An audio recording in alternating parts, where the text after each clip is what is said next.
Oi, gente, tudo bem? Prontos para começar mais um episódio do CCM Conecta? Nós estamos. E a gente está aqui no Brain Congress 2023, diretamente de Florianópolis, uma cidade linda, maravilhosa, que está nos acolhendo para receber esse evento tão importante, né? E que aborda, então, tantos temas importantes e essenciais para as neurociências. E falando em neurociência, a gente tem um convidado aqui super especial conosco, que é psiquiatra e coordenador do PROTOC, que é o projeto do Espectro Obsessivo Compulsivo do Instituto de Psiquiatria da USP. Seja bem-vindo, Dr. Marcelo Rockster. Muito obrigado, gente. É um prazer falar com vocês. Para a gente começar o nosso papo aqui, vou fazer uma provocação inicial para a gente estabelecer as bases para a nossa conversa. A gente estava até brincando aqui antes que a gente acabou de alguma forma banalizando, no sentido de trazendo para o dia a dia o termo TOC, né, de transtorno obsessivo compulsivo, para coisas, para pequenas manifestações que são características. Então a Lari comentou aqui com a gente, olha, quando eu vou escrever alguma coisa no Word, ou enfim, eu tenho um toque para todas as regrinhas da ABNT estarem bonitinhas e a formatação evidente. Tem gente que só gosta de deixar o celular no lado direito da mesa e não do lado esquerdo. E a gente brinca com isso e fala, não, esse aqui é o meu toque. Mas, para começar então, o que é efetivamente o transtorno obsessivo compulsivo, o TOC? Eu acho que a primeira coisa interessante é que essa coisa, eu tenho toque, tem muito a ver com aquela pessoa que tem mania. Isso. Tem uma mania de fazer sempre daquele jeito, tem algum cacuete. Claro que isso sim pode ser toque, mas a maior parte das vezes não é, né? Porque existem pessoas de fato que têm algumas maneiras certas de fazer as coisas, tem algo que às vezes é um pouco mais ligado à superstição, né? Uma certa organização, né? Então isso varia de pessoa para pessoa, tem pessoa que tem muito pouco, tem pessoas que têm um pouquinho mais, mas quando a gente começa a falar de fato que essas manias, ou esse no dito popular, né, que fala que ele tem toque, de fato é toque, né, uma condição médica, psiquiátrica, né, bem estabelecida, tratável, né. Basicamente, se a gente for pensar, a pessoa precisa ter, pelo próprio nome, transtorno obsessivo compulsivo, ela precisa ter obsessão ou compulsão. Normalmente, eu vou explicar o que é uma obsessão e uma compulsão, eles vêm juntos. Mas às vezes a pessoa só tem obsessão ou tem somente compulsão. O mais comum é terem as duas coisas. E o que a gente entende por uma obsessão? Obsessão é um fenômeno mental. Está no pensamento da pessoa. Então, normalmente é uma ideia ou um pensamento intrusivo. Ou seja, invade a cabeça da pessoa. Normalmente contra a vontade da pessoa, né? E é repetitivo. Então, além de ser intrusivo, aquilo fica lá martelando a cabeça da pessoa. E além disso, normalmente causa desconforto. Não são pensamentos normalmente agradáveis. Eu vou dar um pouquinho mais para frente exemplos disso tudo, mas além de pensamentos, a pessoa pode descrever também imagens, que não necessariamente é um pensamento, mas ela como se, ela imagina uma cena ruim ou uma cena que vai contra os princípios dela, né? Ou uma sensação de impulso, né? Um pensamento que eu vou perder o controle, né? Então, se a gente for pensar numa ideia obsessiva ligada a um pensamento, é aquilo, encostei a minha mão aqui na mesa, né? E fica um pensamento aqui reverberante aqui, orbitando na minha cabeça, que minha mão está contaminada. Mas Marcelo, mas ok, tá bom, pode estar um pouquinho, mas não, aquilo fica, ela está contaminada, então isso pode lhe causar uma doença. E normalmente eu reconheço que aquele pensamento não está ancorado na realidade. Essa é uma coisa importante. Eu sei que, não vou contrair nenhuma doença colocando a mão aqui, mas fica essa sensação que minha mão está suja e eu vou pegar uma doença. E aquilo fica de maneira repetitiva. Isso é uma ideia obsessiva, né? Um outro exemplo de ideia, que daí também é uma ideia obsessiva, mas mais nessa coisa da imagem. Vamos supor que eu sou uma pessoa religiosa. Daí fica vindo imagens intrusivas na minha cabeça que eu estou fazendo alguma blasfêmia religiosa, ou que eu estou jogando pedra na cruz, eu estou quebrando a igreja, e daí eu fico extremamente desconfortável com isso. Eu falo, puxa vida, mas carambolas, não, eu sou religioso, sou crente a Deus, não sei o quê, e ficam vindo aquelas imagens na cabeça da pessoa contra a vontade dela, né? E causando normalmente um super desconforto. Ansiedade, às vezes um desconforto físico, ou uma sensação às vezes que as pessoas descrevem que não está certo, ou de incompletude, como se estivesse faltando alguma coisa. E a outra maneira que muitas vezes apresenta a ideia obsessiva é com essa vivência de impulso. Então, por exemplo, eu não chego perto da janela porque eu fico com a sensação de que eu vou perder o controle e vou me jogar. Eu falo, puxa, Marcelo, mas você está deprimido, a vida não faz sentido. Não, eu estou ótimo, não sei o quê, mas eu só não chego perto da janela com a sensação de que, puxa, se eu chegar lá, por alguma razão eu não vou me controlar e vou pular. Tá, mas só uma pergunta disso, desculpa. Imagina. Ela de fato não vai conseguir controlar ou só o pensamento é que talvez ela não... É só o pensamento. E isso é uma coisa fundamental para quem tem toque, né? Que normalmente pessoas que têm toque, eles diferenciam muito pouco o que é importante, que é pensamento não tem poder de ação. São duas coisas totalmente diferentes. Se eu estou vindo aqui e alguém bate no meu carro, eu tenho um pensamento lá que eu vou lá e estrangulo a pessoa. A gente sai estrangulando, claro, obviamente na maior parte das vezes, não. Então, mas o paciente com toque fica o tempo inteiro, puxa, e se eu perder o controle? Por favor, escondam todas as facas da casa. Por quê? Porque eu fico com a sensação que eu posso pegar essa faca e enfiar em alguém ou enfiar em mim mesmo. Né? Mas como sou um cara violento? Não, eu sou da paz totalmente. Mas justamente por eu ser da paz, normalmente essas ideias vêm então desafiando a pessoa. Né? Então essa é a vivência obsessiva.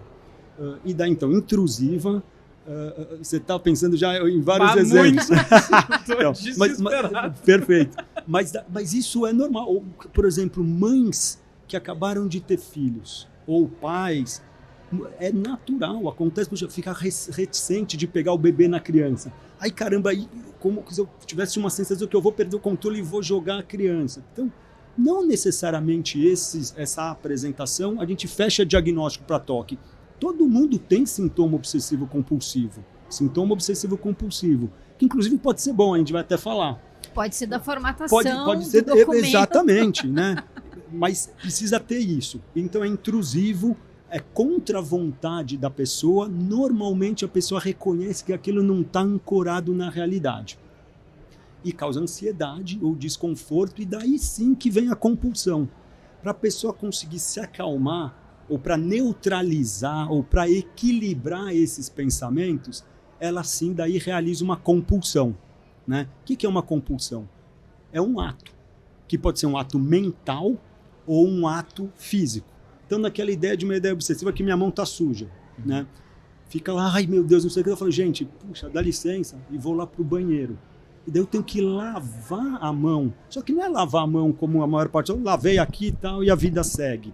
Eu tenho que lavar a mão de uma maneira estereotipada, ou seja, repetitiva, de um determinado jeito, com uma certa sequência que não tem lógica, mas tem que ser aquela sequência. Então, eu tenho que lavar 6 vezes para cá, 6 vezes para lá, fazer assim. Na hora de passar o papel, eu não posso fazer assim. Puxa, mas por que 6 vezes ou 8? Uhum.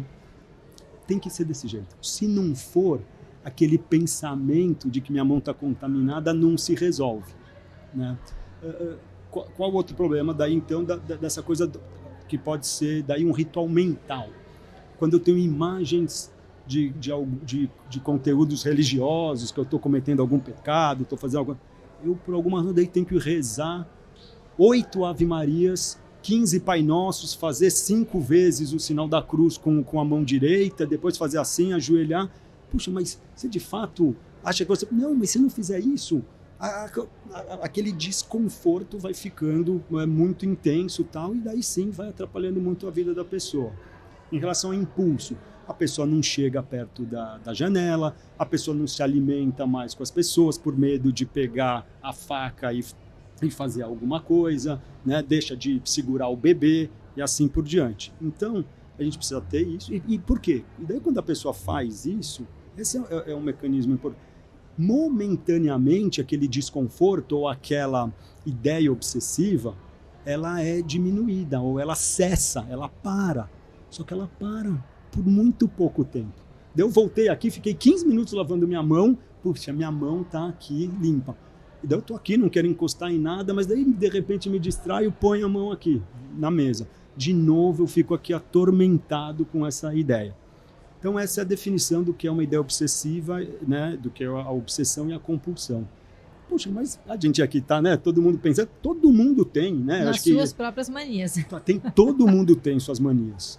Agora, quando é que a gente começa a falar que isso é um quadro médico? Primeiro, quando causa sofrimento para o paciente, né? E quando causa prejuízo funcional. Então, se assim, puxa, né, então você estava me dizendo aqui, puxa, que você precisa arrumar o seu computador de tal maneira, ou na hora que você está escrevendo um texto, você é super cuidadosa, mas talvez isso facilite sua vida. Você lida com artigo, com escrita, bom, você é zelosa, provavelmente você vai fazer um trabalho muito melhor cuidado, não sei o quê. Ótimo. Isso pode ter um pouco lá de obsessividade, né? Você, puxa, mais rigorosa e tal.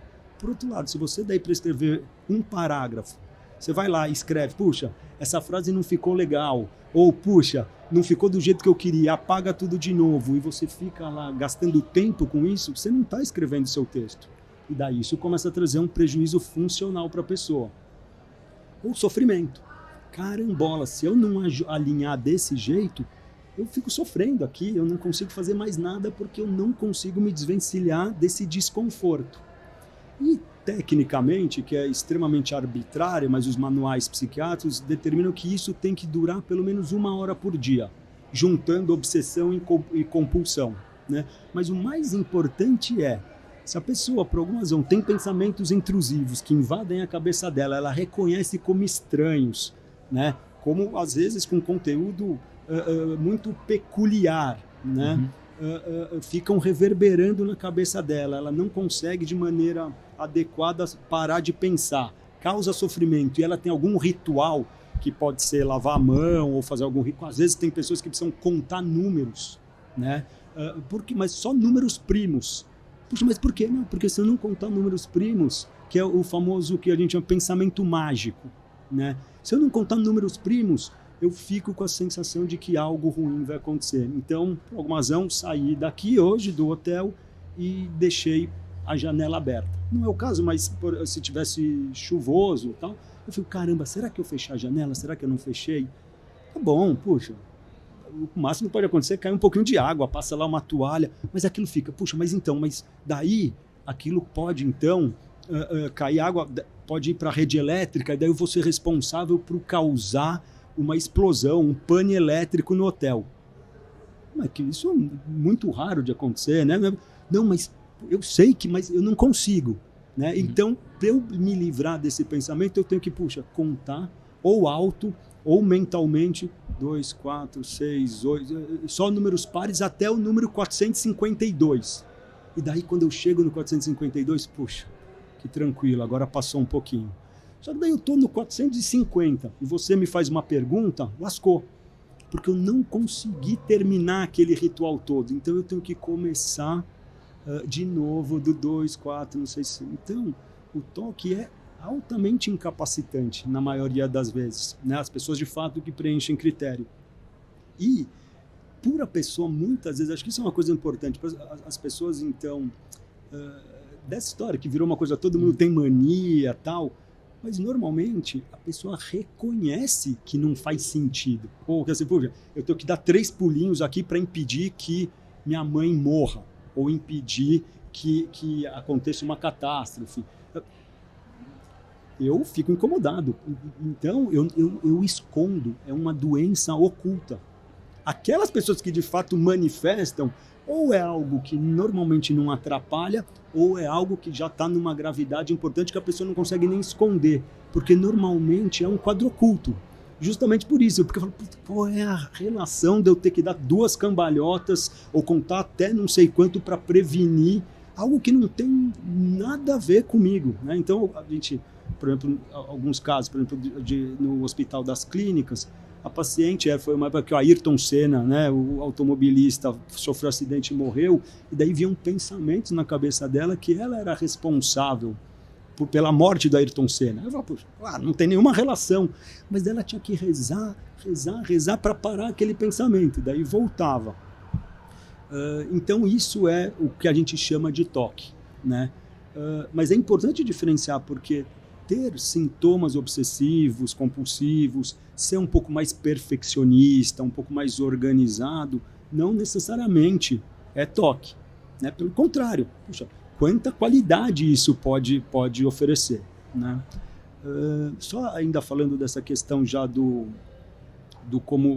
da questão do toque, que está ligado então com uma obsessão e que eu faço a compulsão para aliviar, isso é relativamente um problema. Por quê?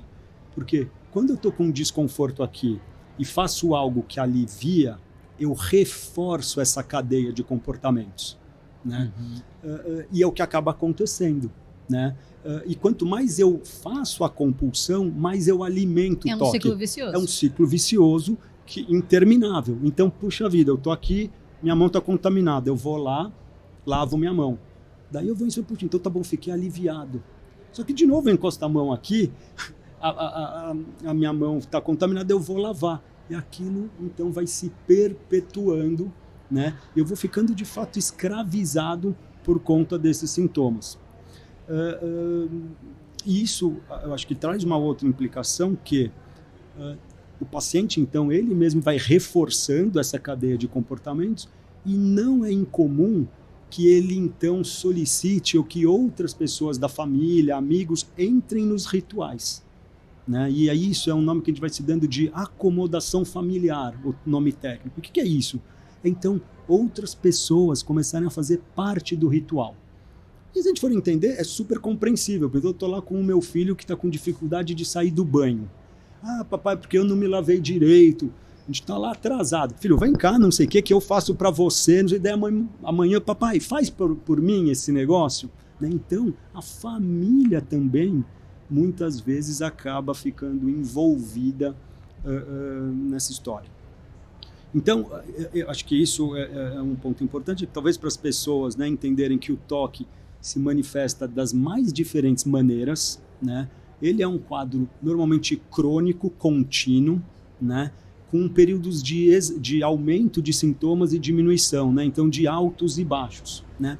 E o conteúdo do toque também pode variar ao longo da trajetória da pessoa. Normalmente a pessoa tem vários tipos de sintoma, né? Normalmente a pessoa consegue identificar que um ou outro traz maior impacto, incomoda mais, interfere mais na rotina, mas também é oscilante.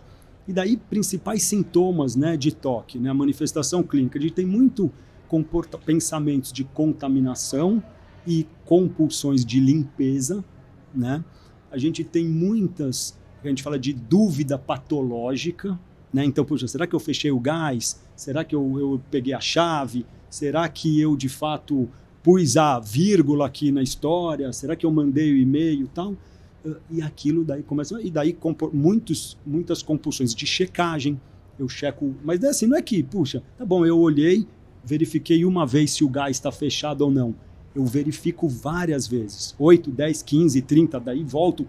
Não confio na minha certeza se eu fechei direito, volto lá para checar, não sei o quê. Então algumas pessoas, puxa, então vou gastar muito a luz, então eu fecho e ligo e desligo o interruptor várias vezes, daí eu saio, puxa, mas será que eu fechei? Não, tenho certeza que eu fechei, mas deixo ir lá de novo, e daí eu fico fazendo isso no interruptor. Então, muito dúvida patológica e checagem. Tem alguns pacientes que têm uma questão daí sim com simetria, ordem e arranjo, mas de novo, não é, puxa, meu computador um pouquinho assim, a água assim.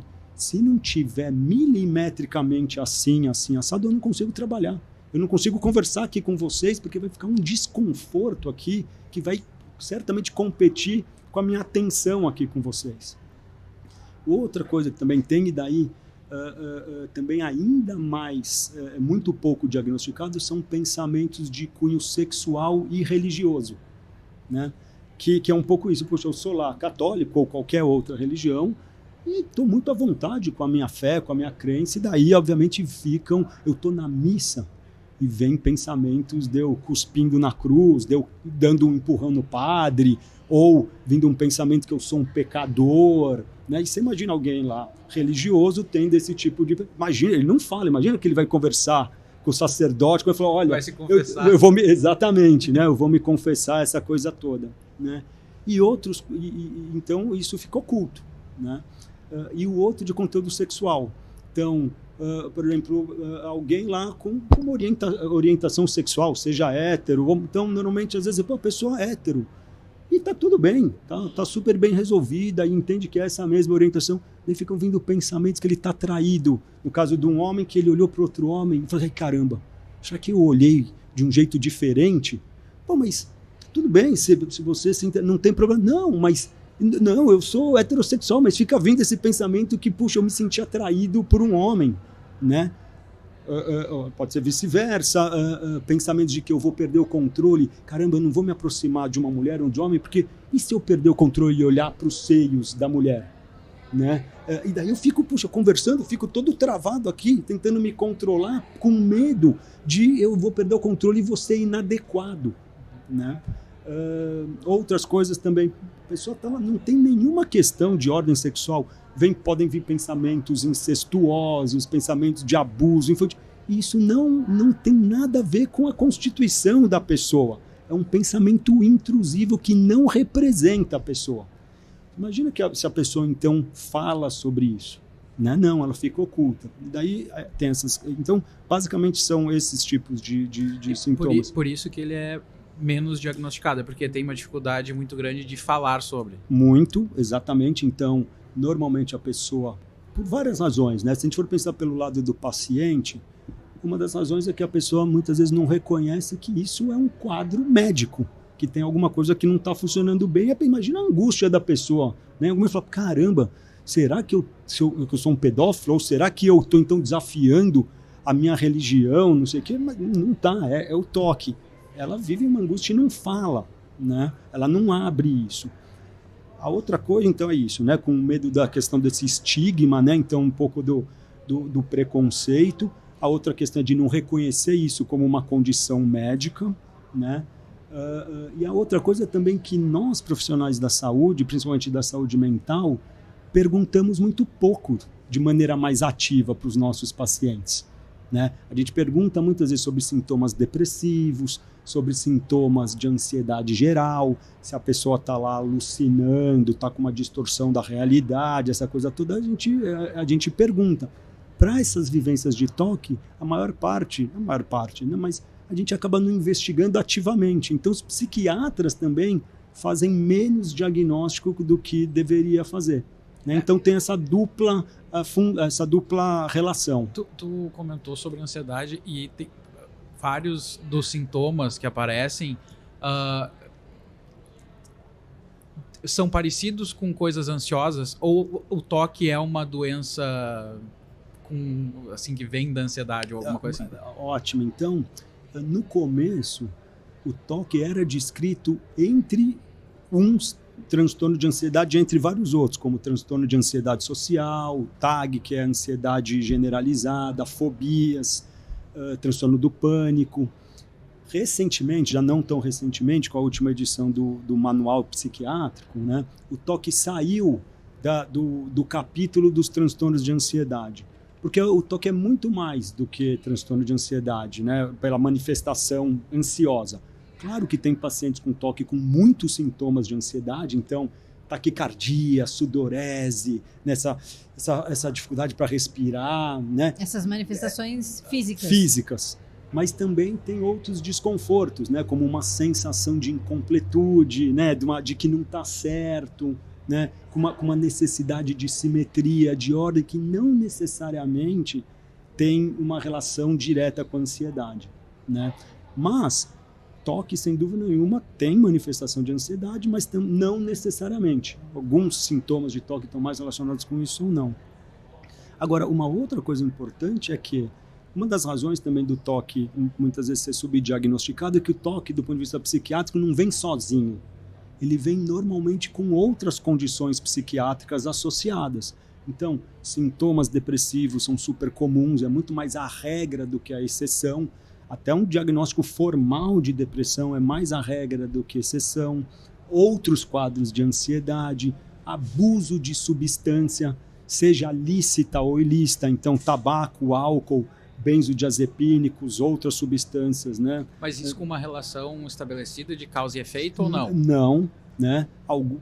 Daí não tem uma relação estabelecida de causa e efeito, mas muito se entende, muitos pacientes acabam tornando-se dependentes ou fazendo abuso de substâncias como uma automedicação, né? Puxa, se eu estou lá constantemente ansioso ou constantemente com desconforto, né? Percebo que ao tomar um remédio ou ao tomar um gole de alguma bebida, eu me acalmo por um período, e logo depois eu tendo então a usar isso com mais frequência, né?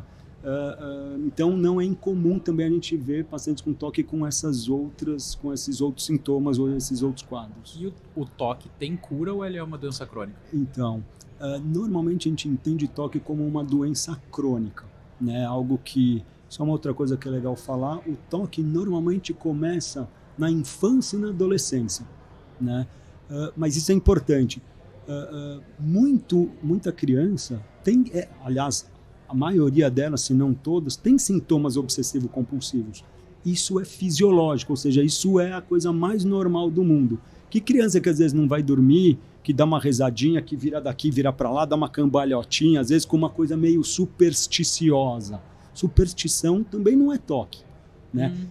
E é muito disso, puxa, não vou passar na escada, não sei o quê. Tá bom, né? Tem que usar a camisa do time, a cueca na hora do jogo. Exato, né? Então você vai falar que aquilo é toque? Não, pô, o cara teve lá uma experiência lá e acha que aquilo ajuda. Agora, se, por exemplo, faltar aquela camisa e ele não conseguir entrar em campo porque, assim, então vai acontecer uma catástrofe, eu não vou jogar bem, não sei o quê. Opa, daí a gente tem que começar a investigar, porque isso começa a ter uma proporção maior, né?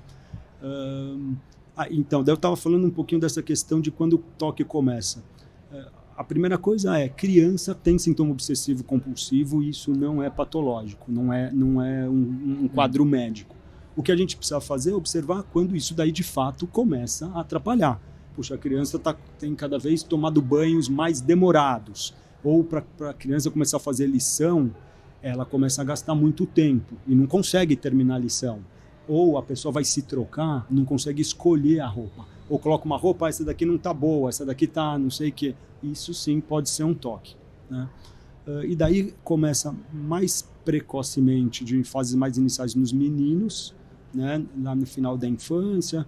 E depois as meninas começam a ter sintomas de toque na adolescência, final da adolescência. Ou seja, as meninas daí então acompanham os meninos, de modo que na idade adulta a frequência, a distribuição entre homens e mulheres para toque é mais ou menos a mesma. E suposto que você estava falando, uma vez com sintomas, o toque é contínuo normalmente. Contínuo, eu quero dizer, é uma condição crônica que a gente não fala de cura, mas a gente fala de controle, de estabilização.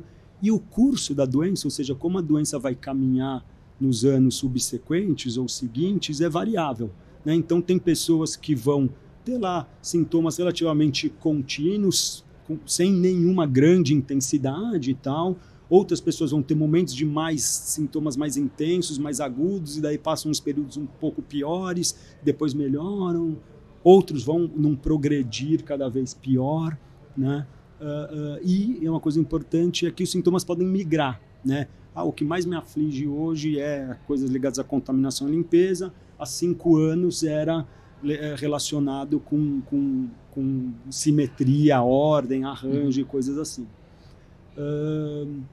Acho que a outra coisa importante, né, que então ele é pouco diagnosticado, não é uma condição tão incomum assim, né? Todo mundo dá mais bola para depressão, ansiedade, esquizofrenia, mas o toque é o 4º transtorno psiquiátrico mais frequente, né? Os transtornos de humor, uso de substâncias estão lá na frente, né? Mas o toque é o 4º, né?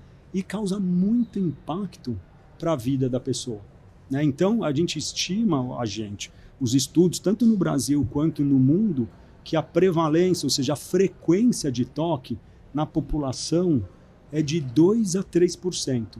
Isso quer dizer que se a gente, num mundo ideal, pudesse estudar todas as pessoas do mundo, 3 em cada 100 pessoas tem diagnóstico de toque, ou tem preencheriam ou preenchem diagnóstico de toque, né? Isso não é tão incomum, né?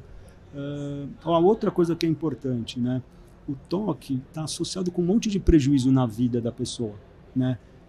Clínicos e psicológicos. Então, o paciente com toque tem muito mais problemas clínicos comparados com quem não tem toque. Então, tem muito mais diabetes, tem muito mais problemas cardíacos, tem muito mais problemas para controlar o colesterol. Então, tem colesterol alto quando se compara com pessoas que não têm toque, né? Outra coisa, paciente com toque comete suicídio e tenta mais suicídio do que pessoas sem toque. E olha, e os estudos mostram, mas puxa, é porque ele está deprimido também, não sei o quê. Mesmo quando a gente controla por esse efeito da depressão, né? Então, que esses estudos sugerem que o toque, por ele mesmo, confere um risco aumentado tanto para causas clínicas maiores, quanto para risco de suicídio. De modo que também a taxa de mortalidade de paciente com toque é maior também do que para a população geral. Então, o paciente, e por duas razões, tanto por causas naturais, que a gente diz são esses quadros clínicos, ou por suicídio dessas causas não naturais. E tem uma coisa que, quando a gente estava comentando aqui também antes de começar o programa, que o toque ele é muito abordado pela indústria do entretenimento, né? Então a gente tem peça de teatro, a gente tem filme, a gente tem uma série de personagens, né, do audiovisual que apresentam esses sintomas, né, que apresentam essas manias que poderiam ser caracterizadas como toque. E quase sempre nessas mídias a caracterização desses personagens é pelo viés cômico. Mas a gente está falando que, na verdade, causa um sofrimento muito grande, né, para essas pessoas. Exatamente. Eu acho que até tem uma função, porque divulga essa história toda, né? Mas é isso, né? A pessoa portadora de toque mesmo tem um baita sofrimento. É que como a manifestação do toque se apresenta dessa maneira meio caricata e que a pessoa reconhece que essas estripulias, né, que às vezes tem, contar número primo, dar 3 pulinhos, bater tanto assim, dar uma cambalhota, falar alguma coisa, isso acaba causando, nossa, que comportamento mais peculiar, e que é muito explorado pela indústria, né, cinematográfica, essa coisa toda. Mas aí tem aquele filme Aviador, abordou lá, acho que era o Leonardo DiCaprio, com um sofrimento gigante, meio escravizado por aqueles sintomas, né? É sempre também assim, a comédia ou o rir da situação é uma forma de tratar e de lidar com ela, né? Então também tem esse ponto de quando a gente começa a rir de determinada característica nossa mesmo, é como se a gente ficasse maior do que o problema. Então, é uma ferramenta importante para lidar com isso. O que a gente está falando é mais assim, o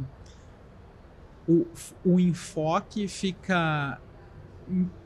se mostra menos o quanto aquilo de fato traz dificuldades para a pessoa. Por exemplo, naquele O Melhor Impossível que a gente falou também, que é um filmaço, né? Muito legal.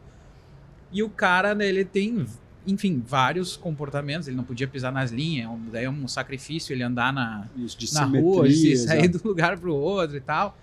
E a gente ali a gente entra no negócio de ser engraçado, mas não fica difícil de a gente compreender o quanto para uma pessoa que tem aquilo na vida real, aquilo traz sofrimento mesmo, né? E eu tenho a impressão de que esse negócio de suicídio aumentado, também o toque me parece ser uma coisa daquelas que as pessoas como ela não consegue quebrar, talvez o único jeito de aquilo não ser mais um sofrimento é bárbaro indo...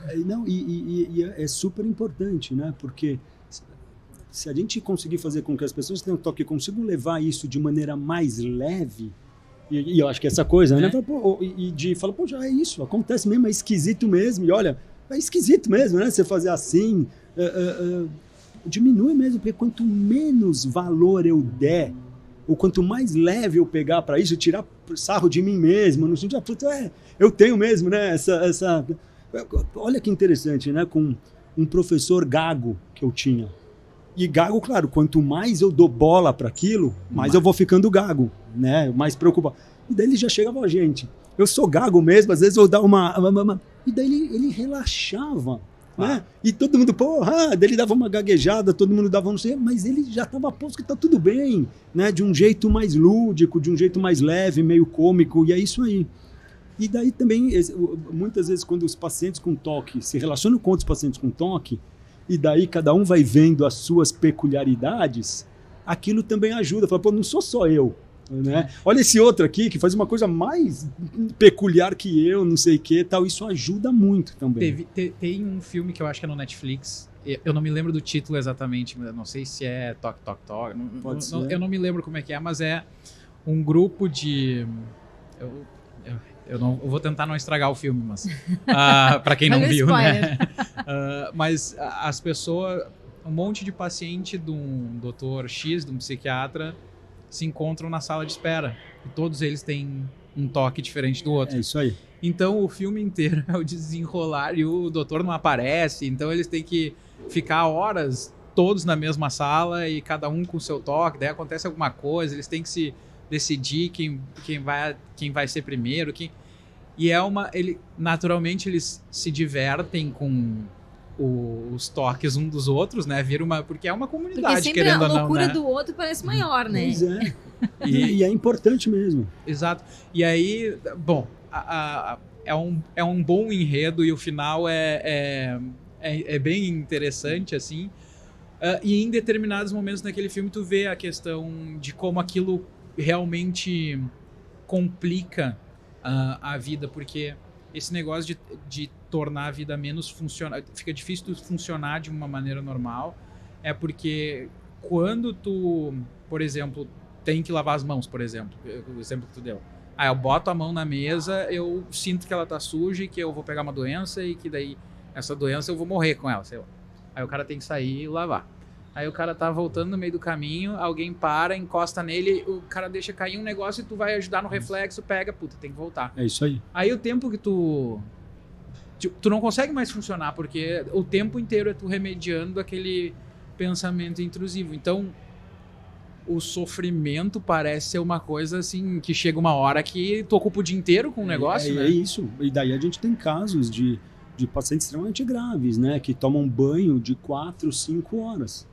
Porque não consegue sair do banho, porque tem que tomar o banho de um determinado jeito, e daí vamos supor que conseguiu fazer aquela sequência gigante, e dele tá se secando, por alguma razão caiu um pinguinho de água do chuveiro. Talvez ele tenha que voltar a tomar o banho, ou ele tá lá, não pode encostar em nenhuma parede do box, deu uma bobeadinha, bateu o cotovelo. Ixi, vou ter que fazer. Saiu, ele não pode encostar na maçaneta, mas daí o vento apareceu e fechou a porta. Então o céu é o limite, de fato. Exatamente isso. Tinha uma série que era Monk, o nome. É verdade, também tinha o Monk. É muito boa, ele era um detetive, né, e tal. E nessa acho que até tinham várias situações assim que se colocavam como era difícil conciliar a atividade profissional dele, mas eu me lembro de um episódio bem específico. Tinha um cara, tinha um suspeito lá e tal, que ele foi atrás do cara. E ele estava pendurado numa barra com as pernas, assim, fazendo um abdominal. Ele estava suspenso fazendo um abdominal. Ele foi falar foi chegar para tentar falar com o cara, ele estava lá na 92, 93, 94, 95, 96, 97, 99. E aí o cara viu que ele estava esperando, daí o cara desceu da barra, assim. É um negócio complicado para chegar lá em cima. Daí ele... Putz, tu não pode fazer mais um? Exato. Aí fez o cara voltar a subir porque tinha que fechar o 100. Mas isso é o que a gente chama de acomodação familiar, é que daí colocar terceiros para participarem, para se envolverem nesses rituais, nessas coisas todas. E assim, eu consigo compartilhar de algumas coisas, assim, aquele que tu falou de ter o impulso de se controlar. Sabe que tem eu não sei se eu devo falar porque eu acho que as companhias aéreas vão me bloquear de entrar nos aviões. Mas sempre quando a gente tá entrando no avião, tem aquele, no finger, tem uma maquininha que é tipo, que ela direciona o encaixe assim do negócio.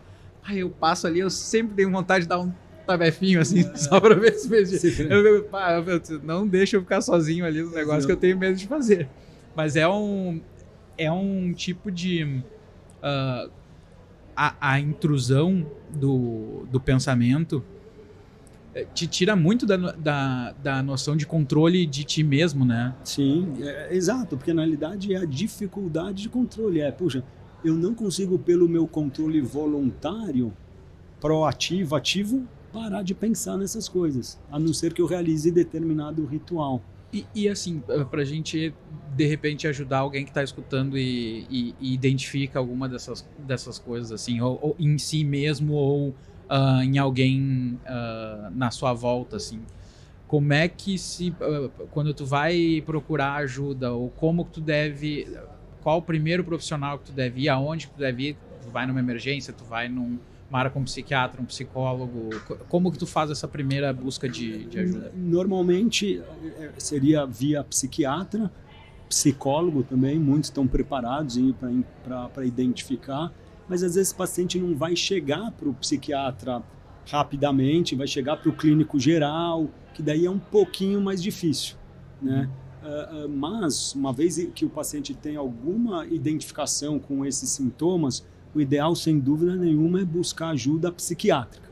É o psiquiatra que vai poder fazer até o tratamento. Até o tratamento. Que a gente não falou um pouquinho, né, também, mas...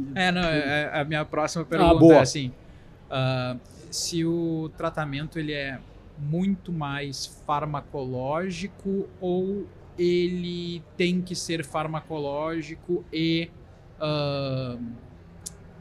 comportamental. Perfeito. Daí a gente sabe que existem 2 tratamentos que a gente diz padrão ouro, que são os melhores tratamentos para o toque. Um deles é medicação, que eu falo um pouquinho, e outro é psicoterapia. E, sobretudo, uma modalidade de psicoterapia que chama terapia cognitivo-comportamental, que eu falo um pouquinho. Mas, basicamente, isso é uma outra coisa que acontece, eu acho que essa é uma outra mensagem importante, que toque melhora com remédios antidepressivos, aqueles que a gente trata depressão e ansiedade.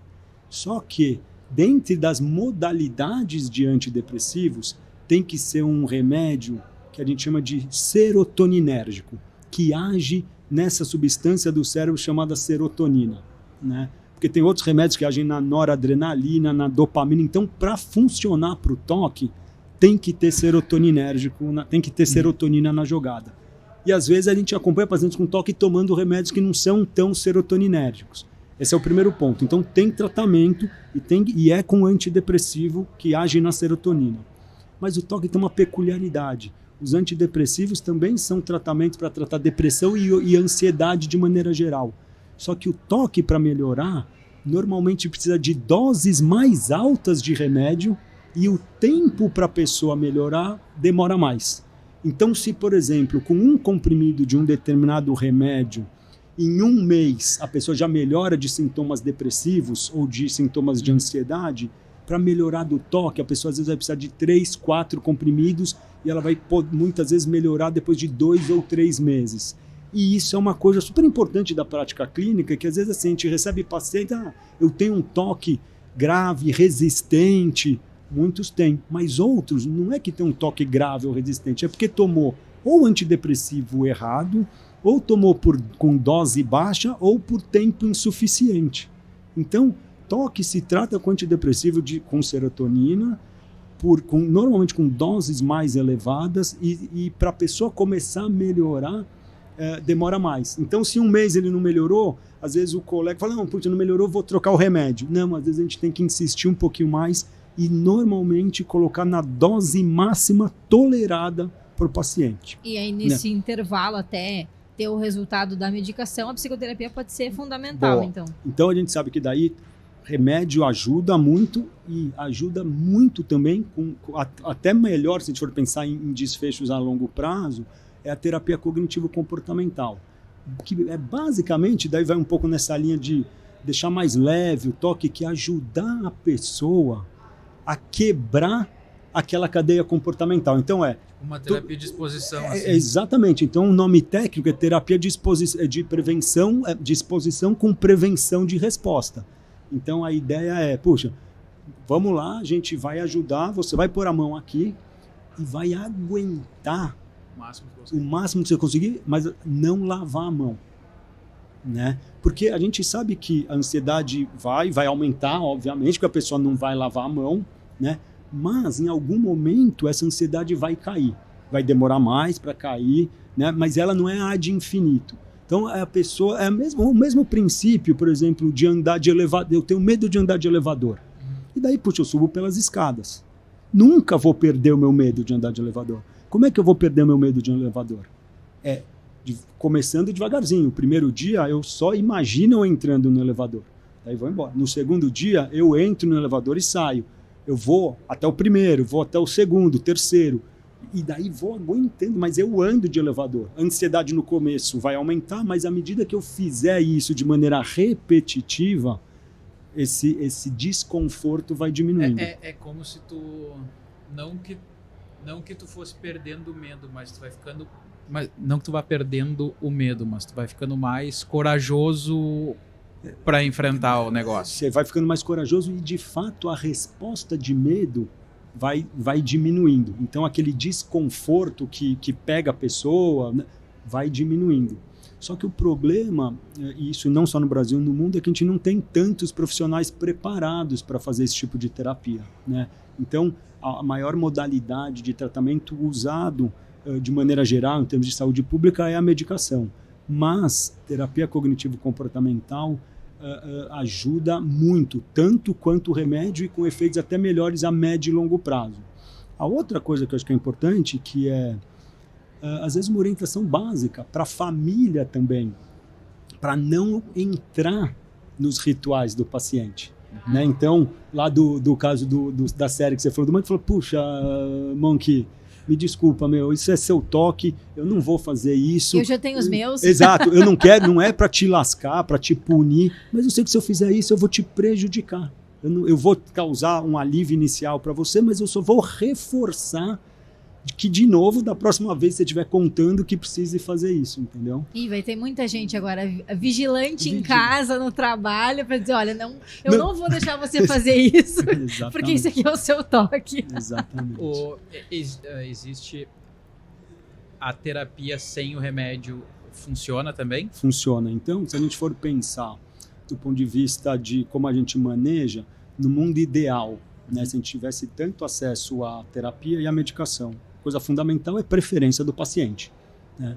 Uma vez, também preferência do paciente, você sabe, casos leves a moderados, e para crianças e adolescentes, se a gente indicaria terapia. Uhum. Casos mais graves, em que tem uma vivência depressiva mais importante, essa própria condição vai ser um baita dificultador, assim, vai dificultar muito que a pessoa se engaje na terapia. Então, a gente tende a dar preferência para a medicação. Né? Então, primeira coisa, acesso a uma das duas, né? Preferência do paciente, casos leves a moderados, se for possível, a gente faz terapia. Se o caso for muito grave, a gente tende a iniciar, e tiver muita comorbidade, ou seja, outras condições psiquiátricas juntas, a gente tende a iniciar pelo tratamento medicamentoso. E uma informação importante, que a combinação das duas traz os melhores resultados. Uma potencializa a outra. Uma curiosidade. Tu comentou que o tipo de medicamento, então, é dessa classe dos serotonérgicos, né? Isso. E normalmente com as doses mais altas toleráveis pelo paciente. Essa classe de medicamentos, os medicamentos têm muitos efeitos colaterais? Boa, tem, né? E esse é o maior desafio clínico, né? Que, embora a gente saiba que quanto maior a dose, melhor a resposta clínica, quanto maior a dose, pior são os efeitos colaterais. Então, o clínico tem que estar muito alinhado com o paciente para tentar chegar nesse termo que faça com que o paciente consiga tomar o remédio e também não fique impactado com os efeitos colaterais. E os efeitos colaterais, muitas vezes boca seca, principalmente inicialmente, né?